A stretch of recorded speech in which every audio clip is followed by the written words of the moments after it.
세기의 이혼이라 불리는 이 최태원 SK그룹 회장과 그리고 노소영 아트센터 나비관장의 이혼 소송이 조만간 결론이 나올 것으로 보입니다. 어제 대법원 전원 합의체에서 이 회의가 있었다. 그래서 뭐 소부에서 하든 아닌 전원 합의체에서 하든 어쨌든 대법원이 조만간 그 결론을 내릴 것이라는 추측이 나오고 있습니다. 자, 우선 두 사람의 목소리 들어보겠습니다. SK 지분은 어느 정도를 요구하셨습니까?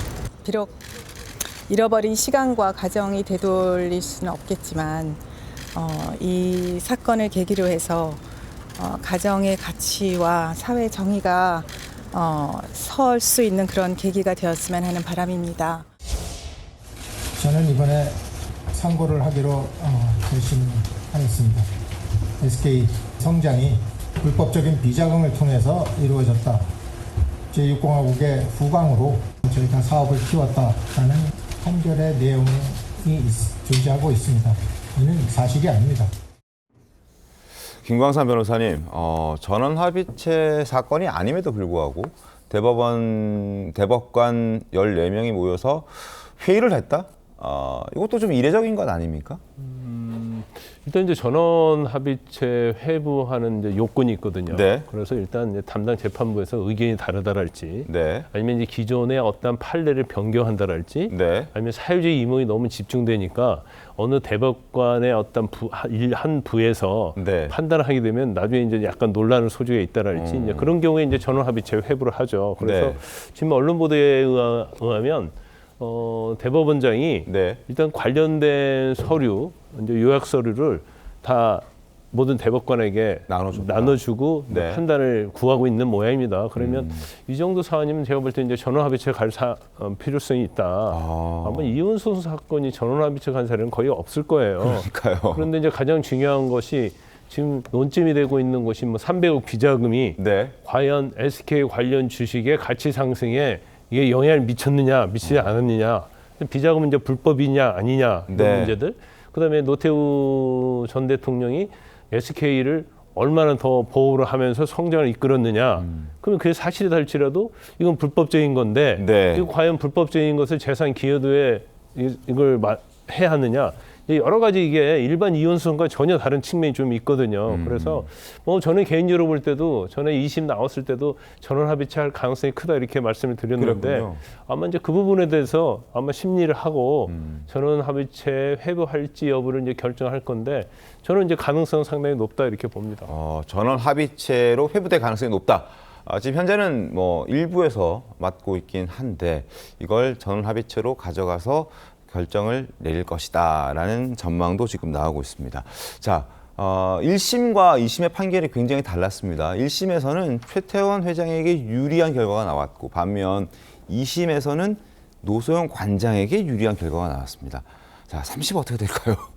일단 그 두 개 어떻게 달랐는지 보면은요. 네. 3년 전 1심 재판부는 노 관장이 청구한 금액보다 한참 적은 665억 원의 재산 분할, 위자료 1억 원만 인정했습니다. 네. 왜 그러냐면은 최 회장이 보유한 주식회사 SK 지분을 결혼과는 상관없는 특유재산으로 분류해서 분할 대상에서 제외했기 때문이죠. 하지만 지난해 2심 판단은 완전히 달라졌습니다. 네. 이 SK 지분 역시 혼인 기간 중 공동으로 형성된 재산으로 포함을 시켰고요.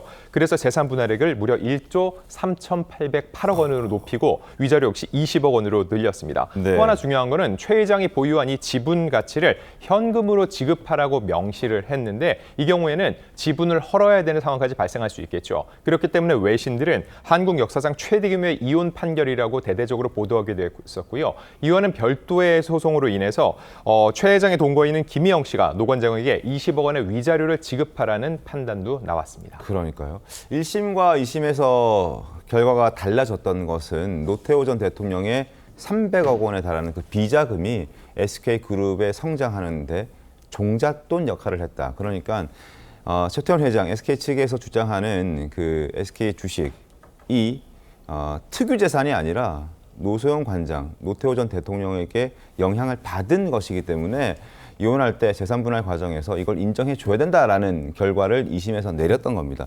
3심은 어떻게 될까요? 조경 변호사님. 글쎄 알 수가 없습니다. 근데 1, 2심이 워낙 이 법리를 달리 적용했기 네. 때문에요. 일단 노소영 관장의 재산 기여도는 뭐 1심에서도 40%를 인정을 했습니다. 네.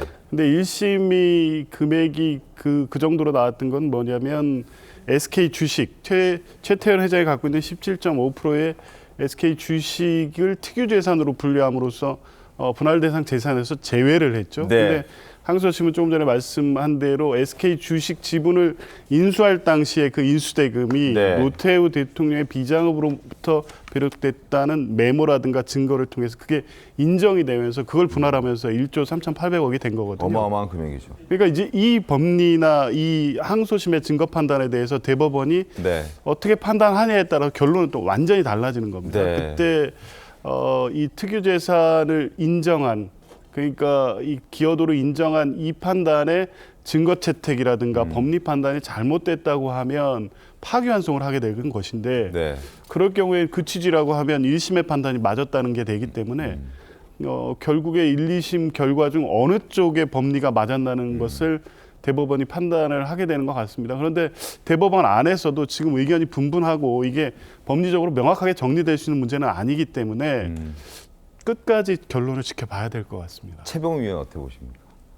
아, 저는 이게 네. 이제 노태우 전 대통령이 300억 비자금이잖아요. 네. 자, 이 300억 비자금이 실제 있었는지 네. 아니면 기록만 남겨놨던 것인지 이게 불분명해요. 메모에 적힌 기록만 있는 것인지. 그렇죠. 그게 왜 그러냐면 사실은 1995년, 6년에 이제 전두환 전 대통령과 노태우 전 대통령의 비자금 수사를 대검 중수부에서 했잖아요. 네.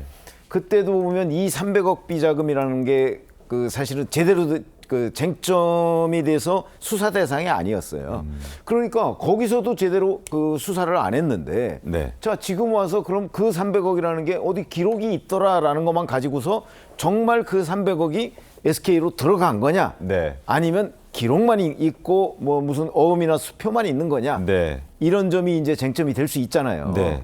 그게 이제 그리고 그게 과연 그 SK가 지금 오늘날 이렇게 성장하는데 얼마나 기여했느냐? 응? 그게 이제 두 사람의 결혼 이후에 네. 그 생긴 문제니까 그런 것들을 이제 판단하는 문제인데, 근데 SK 그룹이 오늘날까지 이렇게 성장하게 된 과정을 쭉 그 짚어 보면요, 네. 사실은 노태우 전 대통령의 비자금의 기여도가 저는 개인적으로 네. 그 비자금 수사를 할 때 제가 법조팀에 있었습니다. 네네네. 그렇기 때문에 그때 상황하고 비교해 보면 네. 전 큰 기여가 없었다고 생각하거든요. 아, 큰 기여가 없었다? 없었다. SK 자체적으로 성장할 수 있었다. 그렇죠. 왜 그러냐면 SK가 성장하는데 두 번의 그 큰 계기가 있었어요. 네. 이제 SK 석유를 인수하게 된 과정. 네. 그거는 1980년이거든, 신군부 네. 시절. 그다음에 SK텔레콤 통신 사업에 통신사업. 뛰어든 과정. 그다음에 세 번이라고 한다면 뭐 최근에 이제 하이닉스 인수한 과정. 근데 하이닉스 인수까지 몰라도 적어도 SK텔레콤 인수할 때까지는 그 노태우 전 대통령의 영향력이 없었다고 봐야 되거든요. 그래서 저는 여하튼 그냥 쉽게 얘기하면 네. 1심과 2심 뭐가 맞을 것 같냐 이렇게 개인적으로 저한테 물어보신다면 저는 1심이 맞을 가능성이 훨씬 많다고 생각하는 사람입니다. 알겠습니다. 당시 법조 출입기자였던 최병무 위원의 개인의 의견이었습니다. 1심으로 결론이 날까요? 2심으로 결론이 날까요?